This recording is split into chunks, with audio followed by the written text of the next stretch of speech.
¿Qué tal? ¿Cómo están? Gracias por seguir en directo este video chat. Nos encontramos en la Clínica Universidad de Navarra. Desde aquí les vamos a ofrecer este espacio, esta vez dedicado a los tumores cerebrales. Pueden seguirlo en directo a través de la página web de la Clínica Universidad de Navarra, www.cun.es. Me acompaña el doctor Ricardo Díez Valle, neurocirujano de la Clínica Universidad de Navarra, quien contestará en directo a todas las preguntas que han estado formulando en los últimos días y las que formulen también en directo a lo largo de esta hora. Es coordinador del área de tumores cerebrales del Departamento de Neurocirugía de la Clínica Universidad de Navarra. Es licenciado en Medicina por la Universidad Complutense de Madrid, doctor en Medicina por la Universidad de Navarra y especialista en neurocirugía por el Hospital Ramón y Cajal de Madrid. Es asimismo profesor en la Facultad de Medicina de la Universidad de Navarra y profesor acreditado en cirugía del tumor cerebral, guiada por fluorescencia. Ha impartido cursos para neurocirujanos tanto en España como en Alemania. Doctor, después nos explicará un poquito más en qué consiste esto de lo que le estoy hablando. Gracias por acompañarnos. Muchas gracias, buenos días. Y no se me tiene que olvidar comentar que compatibiliza estas labores con la investigación, concretamente del tratamiento de los tumores cerebrales con inmunoterapia tras la cirugía con fluorescencia. Doctor, comenzamos ya la primera de las preguntas. Saludamos también, no nos olvidamos de ellos, de los que nos siguen a través de Twitter con el usuario Clínica Navarra y a los que nos siguen también en Facebook. Pero vamos con la primera de las preguntas. Es de Marina.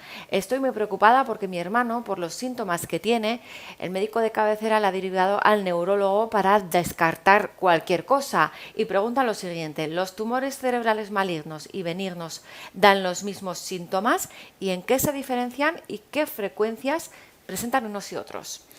Bueno, pues lo primero, empezando quizá por el final de la pregunta, la frecuencia afortunadamente es baja. No es probable que ningún paciente tenga un tumor cerebral.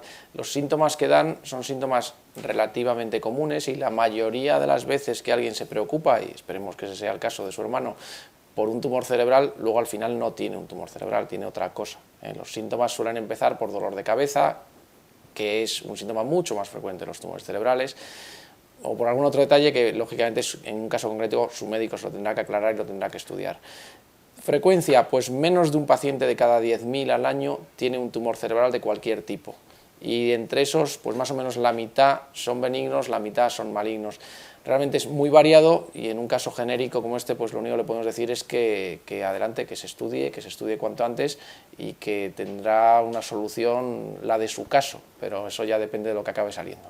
¿Y son los mismos síntomas? Preguntaba también los de los tumores los síntomas, malignos y benignos. Es que hay que saber, hay que tener en cuenta que los síntomas ni de los benignos ni de los malignos son realmente específicos. No hay un síntoma de tumor cerebral, hay síntomas de que uno puede tener algo en el cráneo. Hay una diferencia que es muy general, pero que sí le podemos decir que los benignos suelen tener síntomas de evolución muy lenta, de evolución en años. El paciente se diagnostica un tumor benigno muchas veces lleva muchos meses o años con el problema. El que se diagnostica un tumor maligno normalmente lleva unas semanas o un mes, 2 meses. Pero, insisto, eso es una generalización demasiado vaga, lo siento, pero aquí no podemos ser muy precisos, claro, muy precisos porque hay demasiada variedad de casos. Claro, es bueno también recordarlo. Vamos con la siguiente pregunta. Tengo vómitos cuando me levanto y sensación de inestabilidad continua, acompañada de fuertes dolores de cabeza y momentos de confusión, como que algo no me va bien en la cabeza, dice esta persona. El otorrino ha descartado que sea vértigos y me queda la consulta con el neurólogo. ¿Qué pruebas me harán? ¿Podría ser un tumor cerebral? Bueno, complicada no queremos tampoco asustar a nadie. En teoría podría, es decir, dentro de las muchas cosas que pueden dar esto, podría ser. Hay una cosa muy importante que no nos dice en la pregunta, que es cuánto tiempo lleva con ese problema. Es muy distinto si eso le pasa desde hace años que si le pasa desde hace semanas. Y es muy distinto si le ha pasado alguna vez, días sueltos, que se le está pasando todos los días. Normalmente, esto vale también para la pregunta que nos hacían antes, la prueba clave ante síntomas de sospecha de esto, y que seguro que el neurólogo le va a pedir, ahí sí nos podemos un poco mojar en decir que casi seguro, es una resonancia magnética. Una resonancia magnética es una prueba que hace una imagen extraordinariamente detallada del cráneo y su contenido, y ahí vamos a saber si tiene un tumor y probablemente qué tipo, o si no tiene y tiene algunas de los muchos tipos de cefalea, muchos tipos de migraña que pueden dar ese tipo de síntomas de cefaleas e incluso náuseas. Claro, no alertarse ante los dolores de cabeza. Dese cuenta que hay neurólogos, aquí en la clínica, por ejemplo, hay algún neurólogo que se especializa en dolores de cabeza. Claro. Y entonces hay tantos tipos de dolor de cabeza como para que una persona se dedique especialmente al estudio y tratamiento de los dolores de cabeza. O sea que su neurólogo le va a explorar, según el perfil de síntomas le va a orientar y casi seguro le hará como prueba clave aquí una resonancia magnética craneal. Muy bien, vamos con la siguiente pregunta, doctor. Esta persona dice que tiene un tumor en la glándula pineal. En el 2006 me hicieron una craniotomía y biopsia. Dijeron que es un a ver si lo digo bien, pineocitoma parenquimal, tumor de forma diferenciada, dice. No lo sacaron y me dijeron que es inoperable. Me pusieron una válvula que me causaba hidrocefalia. En el 2009 me hicieron gamma y ha crecido muy poco desde entonces. Empezó con 14 milímetros y mide 24 milímetros. ¿Cuál es el pronóstico, ya que se sabe muy poco de estos tumores? Claro, como es natural, dice que tiene miedo de que crezca y que no se pueda hacer nada. Bueno, vamos a ver, se sabe poco, pero se saben cosas. Estos pineocitomas o pinealocitomas es el tumor benigno habitual de la glándula pineal. Hay que entender que benigno dentro del cráneo tiene un significado un poco distinto que en otros sitios, porque si algo crece dentro del cerebro, al final dará un problema si no podemos resolverlo. Un tumor de estas características, los tumores pineales son operables. No es lo mismo que sea una cirugía con riesgo, que sea una cirugía difícil, que sea una cirugía que requiera pues, una organización y una ejecución compleja y meticulosa, que no se puede hacer. Y normalmente el tumor pineal se puede operar.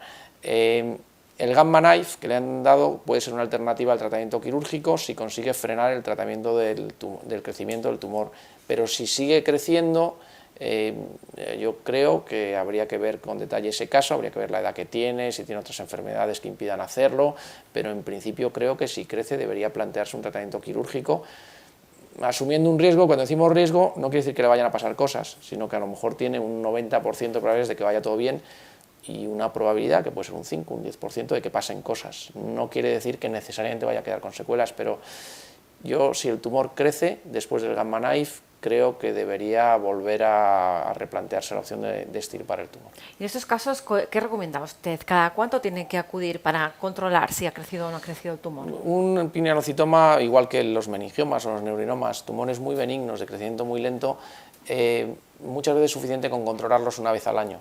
Pero luego ese control se hace para algo y hay que actuar, es decir, si lo controlamos y está creciendo, pues bueno, decir que venga el año que viene, pues a veces no nos va a resolver nada, hay que hacer un plan acorde a la edad del paciente. Como digo, una persona de 30 años, si el tumor crece, pues vigilarlo de año en año no nos sirve, en algún momento hay que tomar una decisión. Distinto si tiene 75, 80 años, que a veces el mismo paciente dice, bueno, yo me conformo. Claro. Tumor benigno, decía. El anterior internauta comentaba también en qué se diferencian los tumores benignos y malignos, para que nos situemos un poquito, que puede haber las dos opciones, pero ¿qué diferencias sustanciales? Bueno, es una división grande, dos categorías muy amplias, donde, como en todas las categorías muy amplias, pues hay muchas cosas que no están exactamente definidas, ¿no? Como norma general, y esos en cerebrales y en todo, tumores malignos son aquellos cuyas células crecen con mucha rapidez, esa es una característica muy importante, y luego tienen una capacidad de salir del sitio en el que han nacido y extenderse a otros sitios. El típico tumor maligno es el que da metástasis, ¿no? Es lo que se ha dicho siempre, el cáncer de pulmón, ¿no? Mientras que el benigno es el que no da metástasis. En cerebro las cosas cambian un poquito, porque ni siquiera los malignos suelen dar metástasis fuera del cráneo, no suelen salir, pero en cerebro los malignos crecen muy rápido, semanas, meses, son capaces de extenderse lejos de la zona donde han nacido. El cirujano no los va a poder curar, los podemos mejorar, pero no curar porque llegarán más lejos. Mientras que el benigno crece solo en la zona donde ha nacido y crece más despacio. Un tumor benigno, si se puede quitar todo, se puede curar totalmente. Es una diferencia muy importante. En cerebro los benignos pueden ser benignos si los resolvemos. Si dejamos un tumor cerebral que crezca, pues por mucho que al principio sea benigno, el cerebro es prescindible y si algo crece y lo oprime, pues al final no funciona. Claro, es decir, que hay que abordar en cualquier caso. Al final hay que resolverlo. Entonces la gran diferencia es esa, es velocidad de crecimiento y posibilidad de control solo con cirugía o necesidad de añadir otras cosas. por supuesto, posibilidad de control en todos los sentidos, ¿no? Todo el mundo sabe que hay muchos tumores cerebrales malignos que desgraciadamente no pueden curarse. Claro. Los benignos pueden ser incurables al final, si las cosas van mal, si no se puede quitar, pero la mayoría de ellos se podrán tratar. Vamos con la siguiente pregunta, doctor. Esta persona dice, tengo 44 años. El día 20 de enero del año pasado fui intervenida de malformación de Chiari tipo 1. Quedé bastante bien de la operación, pero desde el mes de noviembre pasado en una resonancia me detectaron un quiste aracnoideo que está situado en la zona occipital posterior, en el área de defecto óseo, en contacto con las amígdalas cerebelosas y que se encuentra cubierta por la musculatura cervical posterior. Mide 4 por 4 por 2 centímetros en sus ejes cráneo-caudal posterior máximos respectivamente. En la intervención de Chiari me pusieron una prótesis de dura madre y tengo dolores de cabeza horribles, dice, y cada vez más frecuentes y más fuertes. También los dolores me van hacia el ojo. ¿Cree usted, doctor, que tengo alguna posibilidad de solucionar mi problema con alguna de las técnicas que ustedes utilizan? Lo pregunta Gema. Sí, esta pregunta no es realmente tumores cerebrales, pero bueno, la hemos dejado porque sí es de neurocirugía y sí queríamos decirle a Gema que sí, que puede tener un tratamiento. Ese quiste es por fuga del líquido cefalorraquídeo. Cuando se descomprime y se pone la plastiadura, a veces el líquido puede escaparse y puede estar haciendo presión desde fuera, puede haber alterado un poco el equilibrio que tiene que tener el líquido cefalorraquídeo. Entonces es posible que se pueda resolver o bien revisando la cirugía, intentando hacer un cierre completo, o incluso poniéndole una válvula que saque ese exceso de líquido. Habría que ver su caso. Todos los casos de malformación de Chiari operadas que luego tienen cefaleas son casos delicados, son casos complicados, es una enfermedad en ese sentido un poquito traidora, pero si está mal y las molestias son diarias, pensamos que que vale la pena que insista en buscar una solución porque puede tenerla. O sea, que es un quiste y no es un tumor cerebral. Entonces. En este caso hay no, que diferenciar, ¿verdad? Chiari es un acúmulo de líquido cefalorraquídeo, lo que ya nos está contando. Muy bien, vamos con la siguiente pregunta. He leído que en su clínica utilizan una técnica que marca los márgenes de los tumores cerebrales y consiguen, por tanto, extirpar el 100% del tumor.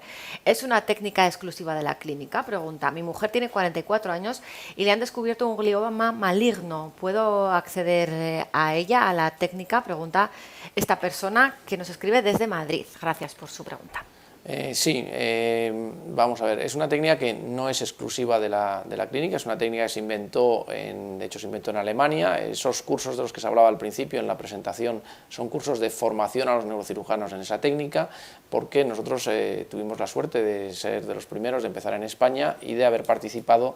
La Agencia Europea del Medicamento obligó a formar especialmente a los neurocirujanos para hacer esto. Hay algún vídeo en la página de la clínica, según me decías, hay un vídeo que se proyecta a la vez donde se puede ver cómo el tumor se ve muchísimo mejor con esta técnica que sin ella. Y realmente hemos dado un salto adelante, aunque desgraciadamente son tumores que necesitan más tratamiento, que no podemos decirle a nadie que por operarlo así le vayamos a curar del todo, hay que seguir, pero sí hemos mejorado mucho los resultados de la cirugía, la capacidad de quitarlo todo y los digamos, beneficios que podemos recibir luego de las terapias sucesivas. Y es una técnica que ahora mismo recomendamos, no solo nosotros, sino digamos a nivel europeo, se está recomendando usar en los pacientes en los que se diagnostica una sospecha de glioma maligno, porque mejora mucho los resultados de la técnica quirúrgica. ¿Es solo para glioma maligno o también se puede utilizar para otro tipo de tumores, doctor? El producto donde se ha validado y donde se ha demostrado su utilidad es en glioma maligno y es para lo que está aprobado. En glioma maligno hemos descubierto, o sabíamos hace tiempo, que en la mayoría de los pacientes, menos de 1 de cada 3, quitábamos todo lo que el cirujano creía haber quitado. Desde que usamos esta técnica, ahora estamos quitando todo lo que queremos quitar por encima del 80%, con lo cual realmente la mejora es muy importante, pero en este tipo de tumor. En otros tipos de tumor se está trabajando, pero no hay resultados todavía concluyentes. Y hablaba de la fluorescencia con la que trabajan, es decir, que ustedes a la hora de operar, gracias a la fluorescencia de este aparato, consiguen ver mejor los bordes. ¿Cómo es eso desde el punto de vista del neurocirujano, que puede interesar seguro a las personas que se puedan someter a su operación? Bueno, el producto lo que se descubrió es que las células tumorales de este tumor, si les damos al paciente el producto por vía oral, se llama 5-aminolebulínico, las células lo convierten en el interior de la célula maligna en una sustancia que es fluorescente. Eso quiere decir que cuando el cirujano está operando, el microscopio con el que trabajamos ilumina con una luz muy intensa, más o menos blanca, un poquito amarillenta. Si esa luz nosotros la cambiamos a una luz azul, de repente las células tumorales emiten una luz roja, con lo cual vemos el tumor como rojo sobre fondo azul. El gran interés de esta técnica, porque esto se ha hecho con otros sistemas, es que eso se produce de forma selectiva a nivel de las células tumorales, es decir, es la propia célula tumoral la que ha captado el producto y la que se ha hecho fluorescente, con lo cual vemos el tumor y vemos incluso las zonas donde las células se están infiltrando y se están alejando del tumor, lo cual está cambiando o ha cambiado ya bastante cómo hacemos la cirugía. Entonces, ahora mismo la clínica este mismo mes publica en la revista Neurosurgery un trabajo en el que por primera vez hemos demostrado que los pacientes que se operan con esta técnica, si le quitamos todo lo que se ve fluorescente, la supervivencia y la respuesta a otros tratamientos es mejor que si quitáramos solo lo que se ve en la resonancia. Digamos que estamos cambiando cuál es el objetivo de la resección. ¿Y se sabe cuánto mejor? Pues los pacientes de la serie hemos publicado nosotros, estamos hablando de que han estado, pues han ganado de media en la supervivencia de cada paciente más de 10 meses. O sea, casi un año de diferencia. O sea, es una supervivencia grande y es un resultado que se publica por primera vez, pero que estamos seguros que los grupos que están trabajando en esto en otros sitios pues van en la misma línea. Muy interesante ese dato, doctor. Seguro que le va a interesar a esta internauta que hacía su pregunta y a otras muchas que nos están siguiendo. Vamos con otro correo electrónico. Nos escribe un varón de 54 años, intervenido quirúrgicamente para extirpar astrocitoma 2-3 hace 20 años, parietal derecho, dice radioterapia fraccionada seguidamente. A los 6 meses dice que se recidivó y pues que está tomando medicación, dice, para mitigar el foco epileptógeno, con medicaciones pues, tipo lírica y otros medicamentos, desde hace un año, dice. Pregunta, ¿qué le puede producir esta atonía muscular y falta de atención? Porque dice que ha perdido fuerza motora y también está notando falta de atención.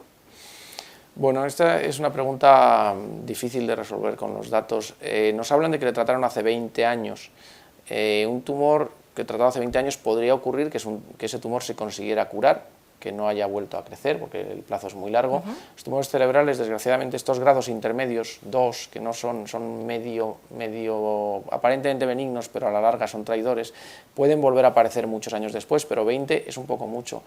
La otra explicación es que quizá lo que le está pasando a este paciente es que tiene pues, algún tipo de secuela de los tratamientos recibidos, del tumor, de la cirugía, de la radioterapia, y que quizá ahora, pues, si se va haciendo mayor, esas secuelas se ponen más de manifiesto y pueden aparecer otros problemas. Este es un paciente que debería ver un neurólogo para valorar qué es lo que se está pasando, esas crisis. A veces es muy importante los temas también de rehabilitación. Hay aquí también personas dedicadas a la neurorehabilitación, que es un tema que para pacientes que hayan podido quedar con alguna secuela, pues a veces es muy importante. A veces es secuelas y que empeoran un poco con los años, o a veces es algún segundo problema que le esté surgiendo ahora. Desgraciadamente, el que le hayan operado un tumor hace 20 años no nos dice exactamente qué le puede pasar a este paciente. Claro. O sea que este paciente sería un paciente para valorar por un buen neurólogo un estudio completo antes de poder darle un consejo. Vamos con el correo de José. Dice, buenas tardes, soy paciente vuestro desde hace ya unos años. Le saludamos a José. Mi pregunta es, como enfermo de tumor cerebral que soy, ¿tenemos los pacientes de tumores cerebrales más riesgos de padecer otras enfermedades cerebrales, tales como ictus, Parkinson o Alzheimer, que otras personas?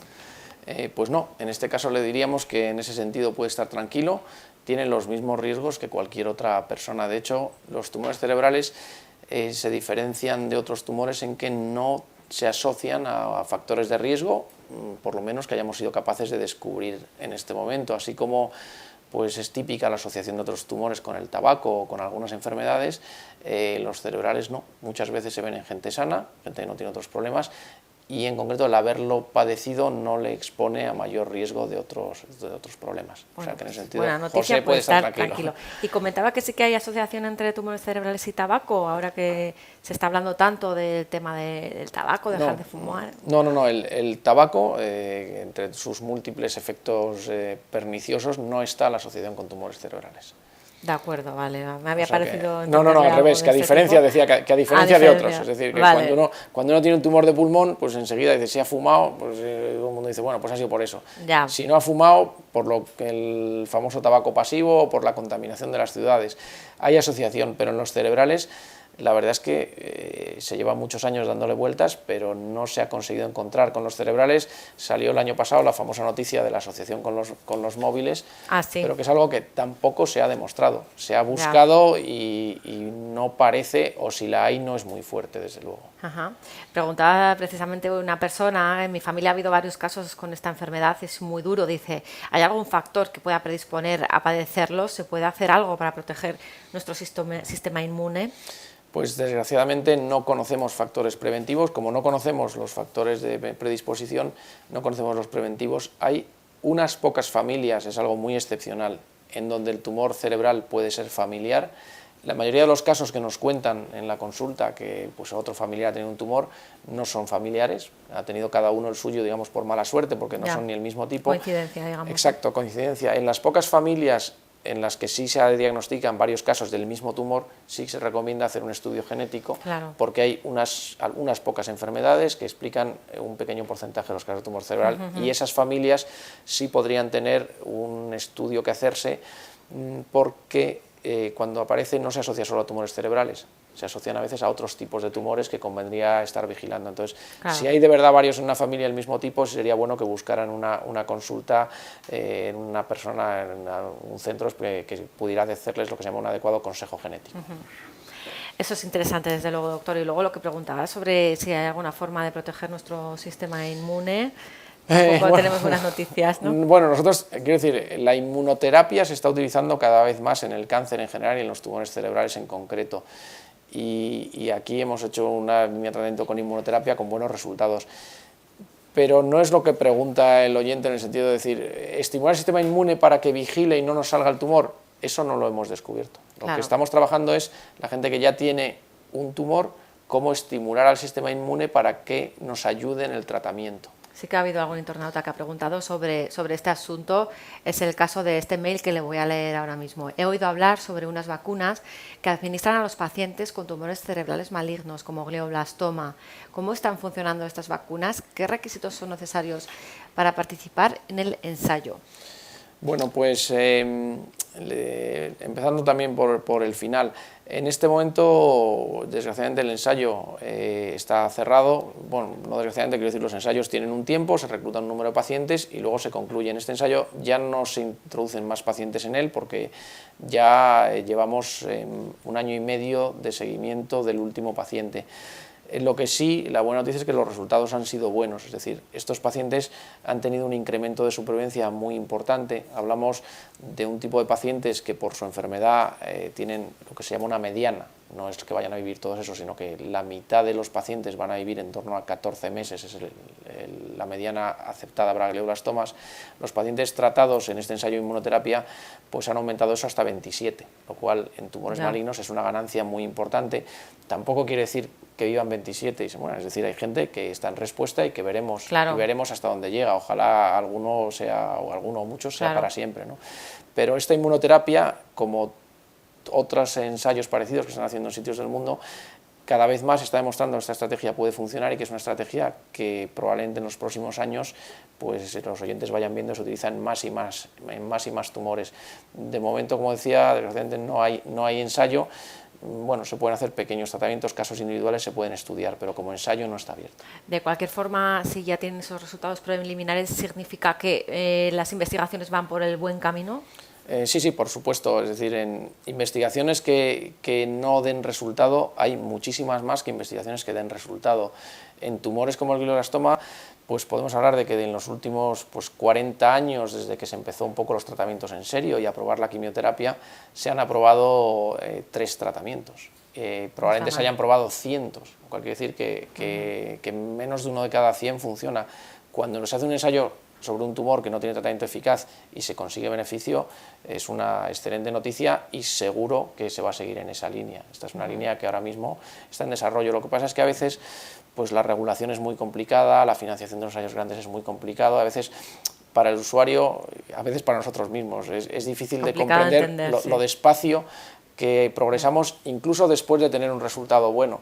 Pero bueno, el mundo es muy complicado para todos. Sí, sí, que estas cosas funcionan así, o sea, que son Eso es. procesos, digamos, lentos, pero lo importante es dar con esas claves, ¿no? Para poder en un futuro, digamos, disponer de esos tratamientos, ¿no? Por supuesto, y es muy importante no pararnos, es decir, a veces se dice, este tumor no tiene tratamiento. Bueno, pues si no tiene tratamiento, yo diría, a mí como médico me parece casi nuestra obligación es buscar el tratamiento que hay, probar el que haya, y si no hay ninguno, ver que estemos buscando la manera de encontrar uno de una manera siempre científica, no haciendo pruebas uno por su cuenta, pero estar siempre con la posibilidad de ofrecer algún tipo de ensayo, alguna cosa que pueda ser el tratamiento del futuro, ¿no? Claro. Y en ese sentido la inmunoterapia de los tumores cerebrales va claramente muy bien, o sea, nuestro ensayo ha ido bien, hay muchos otros en el mundo que están avanzando y que seguramente, como decía, espero que en pocos años haya tratamientos en el mercado. Bueno, esperamos todos. Vamos con más preguntas, doctor. ¿Qué posibilidades tiene de mejorar un paciente que ha sido operado 2 veces de un glioma multiforme al que le hicieron una radiocirugía después de la operación? Bueno, a ver, la pregunta es complicada por varias cosas. Este paciente que salía glioblastoma, hablamos del mismo tumor, es el glioblastoma. Como decíamos antes, es un tumor muy maligno, es un tumor para el que no hay un tratamiento eficaz hoy en día, lo cual no quiere decir que no haya pacientes que sobrevivan. Siempre que decimos que no hay un tratamiento eficaz es porque no podemos curarlos a todos o no podemos curar a una mayoría, pero siempre de todos los tumores, del peor que podamos coger, hay alguien que se ha curado, entonces hay que intentarlo. ¿Qué probabilidades tiene de mejorar un paciente así? Es muy difícil decirlo sin ver el caso concreto. Habría que ver qué le pasa, cómo está. A veces, pues desgraciadamente se ha progresado ya todas las líneas de tratamiento y puede llegar un día que no podamos ofrecer nada. Pero para eso hay que ver siempre el caso. Si se ha operado 2 veces y se ha dado una radiocirugía, lo que habría que ver es ahora mismo si tiene tumor, dónde está el tumor y cuánto tumor tiene. Es decir, si tiene una masa de tumor grande, siempre existe la posibilidad de volver a operarse, no hay un número limitado de intervenciones. Si el tumor está muy extendido o es difuso y no se puede extirpar quirúrgicamente, lo que hay que ver es qué líneas de quimioterapia ha recibido. Si, como decía antes, si no hay quimioterapia estándar, pues a veces probar, incluso si puede entrar en algún ensayo, pero esto ya hay que ver caso por caso, cómo está el paciente, qué capacidad tiene de soportar tratamientos, de soportar cosas, claro, y qué tratamientos ha hecho previo. Y a partir de ahí, pues ya entramos en un plan muy personalizado de cada caso. Claro. Siguen llegando preguntas, doctor. Le paso a leer esta. He leído recientemente que la esperanza de vida después de una operación de meningioma es de unos 15 años. Desde mi intervención hace 5 años sufro de fuertes dolores de cabeza, sobre todo al despertar, para lo que me recomendaron medicación que me obliga a dormir demasiadas horas y prácticamente no hago otra cosa que trabajar, dice, y dormir. ¿Hay alguna explicación para estos fuertes dolores de cabeza o algún tratamiento que me permita acudir al trabajo y disponer de algunas horas de vida privada? Lo pregunta Luisa. Bueno, en principio esto no tendría por qué ser así. Normalmente los pacientes operados por un meningioma, el meningioma es uno de los tumores que hablábamos antes benignos. Los pacientes operados por un meningioma se recuperan de la intervención y no tendría por qué tener un dolor de cabeza. Como decíamos antes, el dolor de cabeza es algo que en sí mismo puede ser muy complejo y muy difícil de tratar, pero si es tan incapacitante, yo creo que habría que insistir, habría que buscar y, hombre, es raro que no se pueda encontrar un tratamiento que le permita tener una calidad de vida un poco mejor que esa. El estar operado de un meningioma no quiere decir que deba quedar así, no tiene una explicación, por lo menos no una explicación sencilla. Nos decía la oyente que la esperanza de vida es de 15 años. Eso es una mediana, claro, contando con que hay meningiomas que aun siendo benignos crecen en sitios malos. Está basado además en cifras un poquito antiguas. Hoy en día yo creo que la mayoría de los pacientes que tienen un meningioma tienen que aspirar a tener una esperanza de vida pues casi normal, porque la mayoría de las veces el tumor se va a poder controlar con cirugía, con radiaciones dirigidas a la zona si no es posible quitarlo todo. Y luego, si les pasa como ella, tienen síntomas, pues le diría lo mismo, hay que revisar su caso, ver cómo ha quedado y si no hay algo que los cirujanos veamos que es que ha quedado mal y que hay que arreglar, pues seguramente un buen neurólogo podría ponerle un tratamiento adecuado para esas cefaleas. Vemos, doctor, que hay casos de tumores cerebrales en adultos, pero también en niños y en gente joven. Nos escribe una madre, dice, mi hijo tiene un oligodendroglioma, no sé si lo he dicho Sí, bien, correcto. anaplásico, y me gustaría saber cómo suele ser la evolución de esos tumores y qué me recomienda usted. Bien, el oligodendroglioma anaplásico es uno de los tumores más variables. Es un tumor que hay que tratar y hay que tratar, digamos, con mucho entusiasmo, porque es un tumor que, sobre todo en gente joven, es un tumor, como decía, variable. En gente más mayor tiene peor pronóstico, en pacientes jóvenes se puede comportar muy mal, puede ser agresivo, puede crecer muy despacio, pero es un tumor que responde a quimioterapia más fácilmente, bueno, a quimioterapia y a radioterapia más fácilmente que otros tumores cerebrales. Entonces, ¿cómo debe proceder? Pues ponerse en manos de un equipo que tenga experiencia en el tratamiento de tumores cerebrales, experiencia multidisciplinar, porque el ideal sería operarlo, quitar todo lo que se ve. El oligodendroglioma anaplásico es uno de esos gliomas malignos que hablábamos antes, que se ven con fluorescencia, de manera que una cirugía guiada con fluorescencia le podría dar una extirpación lo más completa posible, y detrás de esa extirpación lo más completa posible, la radioterapia y la quimioterapia. Si ya sabe que es ese tumor, se habrá hecho por lo menos una biopsia, pero la radioterapia y la quimioterapia se puede aspirar a que lo curen, sobre todo en una persona joven.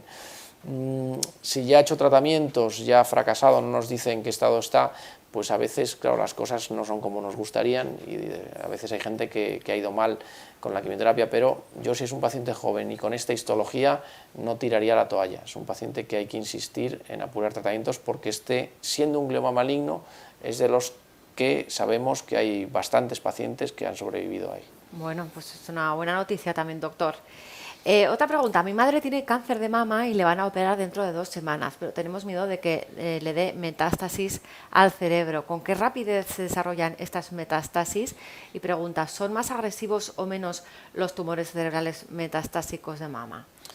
Bueno, los tumores de mama tienen una tasa alta de metástasis cerebrales, sobre todo porque son tumores que hoy en día tienen muchas veces, sin llegar a curarse del todo, tienen supervivencias muy largas. Entonces el paciente está en respuesta de su tratamiento, pero la enfermedad no ha terminado de desaparecer, y en ese proceso, entre otras muchas cosas, pueden aparecer metástasis cerebrales. Todo tumor metastásico es agresivo, venga de donde venga, pero hay algunos tumores, y el de mama es uno de ellos, donde se han hecho enormes progresos en el tratamiento y donde se pueden tratar muchas cosas, incluyendo las metástasis cerebrales. Entonces, bueno, yo le animaría, no es la metástasis cerebral ni el único problema del cáncer de mama, ni siquiera el más importante. Entonces, pues lo que tiene que hacer es seguir todo el tratamiento, seguir paso a paso las indicaciones de sus oncólogos y, bueno, tener esperanza de que es algo que hoy en día tiene muchas opciones de tratamiento, el cáncer de mama. Está bien también esa respuesta, doctor. Tenemos una pregunta sobre la rehabilitación, de la que hablaba también hace poco. ¿Hasta qué punto, pregunta esta persona, la rehabilitación ayuda a volver a recuperar funciones perdidas o anuladas por el tumor? Bueno, pues hasta un punto sorprendente y enorme. Quizá no es todo lo que nos gustaría, porque nos gustaría que todo fuera arreglable y fuera arreglable rápido, y eso no es tanto, pero cada vez más sabemos que los pacientes que tienen un déficit por un tumor o por un tratamiento, como es la cirugía, si se rehabilitan pronto y se rehabilitan bien, tienen muchísima capacidad de recuperar. Más cuanto más jóvenes, pero también los pacientes de más edad pueden recuperar. Nosotros, como neurocirujanos en la clínica, por ejemplo, estamos muy contentos de que hace poco más de un año pues hemos podido incorporar a la clínica un neurólogo, es el doctor Murié, que es especialista precisamente en neurorehabilitación.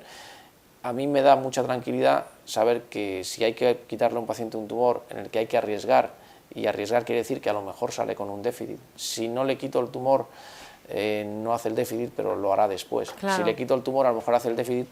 Me da mucha tranquilidad el poder decir, bueno, es probable que haga un déficit, pero al día siguiente de la operación le va a haber un neurorehabilitador y a los 2 días va a empezar la rehabilitación. Eso aumenta muchísimo las probabilidades de recuperar. Es un tema que se habla ahora mucho de lo que se llama la plasticidad cerebral, Sí. la capacidad del cerebro de asumir funciones que hacía con una zona, asumirlas con otra. Eso es un fenómeno que ocurre espontáneamente en el cerebro, pero que una rehabilitación bien hecha desde el principio, bien organizada, puede acelerar y puede llevar a niveles mayores. Está claro, porque teníamos también aquí un videochat hace no mucho sobre neurorehabilitación con muchos internautas también que preguntaban sobre casos que habían tenido y demás, y el doctor nos explicaba esa importancia de la rapidez, ¿no? Sobre todo de actuar con rapidez, que eso también lo valoran entre los colegas, ¿no? Sí, muy importante. Doctor, llevamos ya 45 minutos de videochat. Vamos a agradecer ya a las personas que han participado.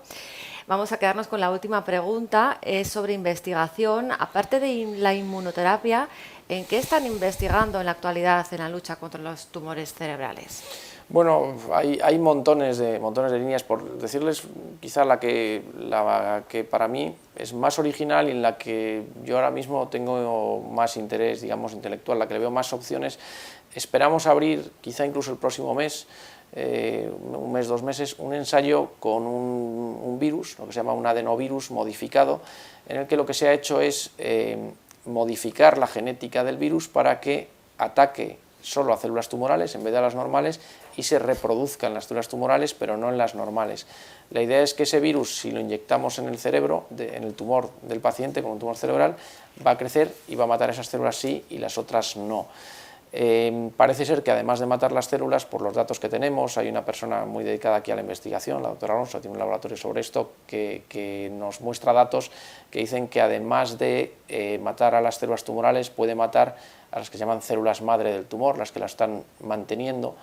Y bueno, pues tenemos mucha esperanza de que esto pueda ser un cambio para tumores. Este ensayo, esto sí será un ensayo que abrirá pronto y pensamos centrarlo en los pacientes que tienen un glioblastoma, ya se han tratado y está volviendo a crecer en la primera recidiva que decimos. Es decir, se hace el tratamiento estándar, cirugía, radioterapia, quimioterapia estándar, y si vuelve a crecer, pues les consideraremos candidatos a probar la inyección del virus, a ver si tenemos suerte y avanzamos otro paso. Bueno, pues un avance que nos cuenta el doctor Ricardo Díez Valle, coordinador del área de tumores cerebrales de la Clínica Universidad de Navarra. Gracias por acompañarnos.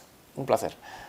Para nosotros también un placer y también compartir este tiempo con todos ustedes. Gracias por sus preguntas y recuerden que volvemos en el mes de junio, cambiaremos de tema, ahora que empieza ya el verano hablaremos del cáncer de piel no melanoma, será con el doctor Pedro Redondo, especialista en dermatología de la Clínica Universidad de Navarra. Hasta entonces, gracias.